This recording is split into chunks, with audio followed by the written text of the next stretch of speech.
नमस्कार। लक्ष्मी नारायण ज्योतिष केंद्र में आप सभी का स्वागत है। मैं आचार्य डॉक्टर एपी शुक्ला। आज का हमारा विषय सूर्य रेखा। सूर्य से संबंधित कुछ वीडियो मैंने पीछे भेजे। आज कुछ अहम जानकारी, कुछ अलग जानकारी आपको देने के लिए उपस्थित हुआ हूं। व्यक्ति का भाग्य अगर कहा जाए, कहीं ना कहीं सूर्य की रेखा पे भी डिपेंड करता है। और बहुत सारे लोगों के हाथ में अगर कहा जाए भाग्य रेखा नहीं है, तो हम लोग, अब जैसे भाग्य रेखा ही बहुत लोगों को नहीं पता चलेगा, बहुत जो पहली बार देख रहे हैं ये रेखा। अगर मान लीजिए आपके हाथ में भाग्य रेखा नहीं है, तो ज्योतिषी क्या देखता है? सूर्य रेखा है कि नहीं है। सूर्य रेखा भी नहीं है तो गुरु रेखा है कि नहीं है। ठीक है। भाग्य रेखा अगर नहीं है तो सूर्य रेखा से गणना की जाती है। लेकिन यह सत्य है, उसमें कहीं कोई दो राय नहीं है कि भाग्य रेखा के साथ में अगर सूर्य रेखा भी है तो व्यक्ति जीवन में सफल होता है। व्यक्ति जीवन में भाग्य और कर्म के सहारे कहीं ना कहीं बढ़ता जाता है। धन, यश, वैभव, प्रसिद्धि, सूर्य मतलब प्रसिद्धि, यश इत्यादि चीजों को दिखाता है। एक हाथ में मेरा मत यह है कि सूर्य रेखा होना बेहद जरूरी है।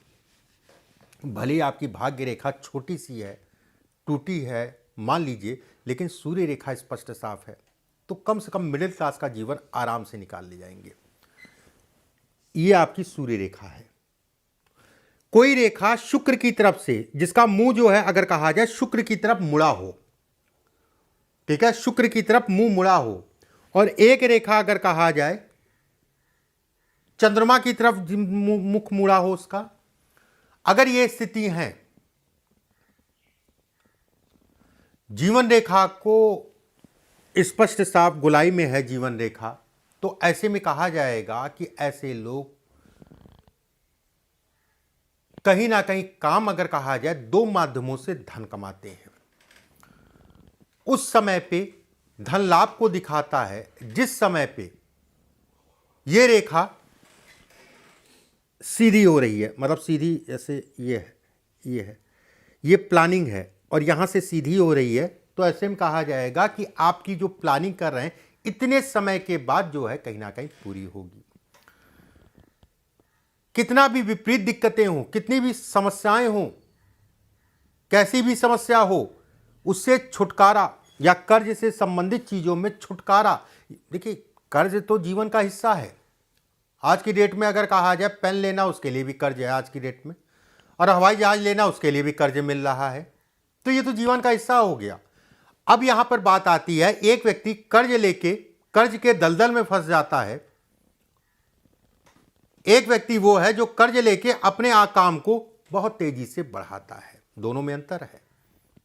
ठीक है, दोनों में अगर कहा जाए तो अंतर है। एक प्रश्न समय समय पे आता है कि मेरी शुक्र की रेखा से एक रेखा निकलती है और सूर्य रेखा को काटती है। ऐसे में कहा जाएगा कि किसी, ये तय है, इसमें कहीं कोई संदेह नहीं है, किसी करीबी के कारण व्यक्ति का धन का नुकसान होगा या काम में नुकसान होगा। ऐसे लोगों को, करीबियों को उधार लेन देन या काम से संबंधित चीजों में नहीं पड़ना चाहिए। धोखा मिलता है। जीवन में धन कमाएंगे उसमें कहीं कोई दो राय नहीं है, और धन अच्छी मात्रा में आएगा, रेखा टूटे फूटे ना, कटे पिटी ना हो, लेकिन समय समय पे धन की हानि भी होगी। आपको सावधानी भी रखनी है। ये चंद्रमा की ये मस्तिष्क रेखा है। अगर मस्तिष्क रेखा चंद्रमा की तरफ मुड़े, हल्की सी झुकी हो, और यहां पर एक सूर्य रेखा हो, अपने आप में अद्भुत राजयोग, ये राजयोग है। अगर रेखा कट रही है, मानसिक रूप से व्यक्ति कहीं ना कहीं बड़ी दिक्कतें आएंगी। मन स्थिर नहीं होगा और मन में इतना तनाव होगा कि ऐसे लोग डिप्रेशन तक जा सकते हैं। यह एक राजयोग है, उसमें कहीं कोई दो राय नहीं, लेकिन ये रेखा कट रही है तो ये एक दुर्योग है। मन अस्थिर, मन हारे सब हार, मन जीते सब जीत। जो मन को जीत लिया वही की जीवन में कहीं ना कहीं सफल होता है।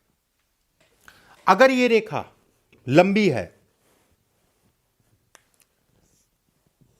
और लंबी होकर शनि की तरफ से काट रही हो सूर्य की रेखा, ऐसे में कहा जाएगा कि जीवन में स्थिरता नहीं होने देती है।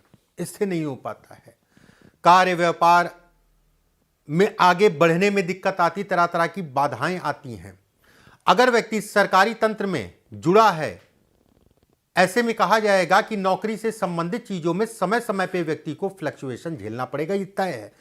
ये जिन लोगों के हाथ में ये देखेंगे, मैं ये नहीं कहूंगा कि हरदम, लेकिन कुछ समय ठीक रहता, उसके बाद उनसे वाद विवाद, उनसे वाद विवाद, या फिर प्रमोशन नहीं हो पा रहा, या फिर कोई ना कोई नाटक जो है बना रहता है। वहीं पे अगर इस रेखा की मैं बात कर रहा हूं तो ये भी रेखा समझ लीजिए। अगर सूर्य की रेखा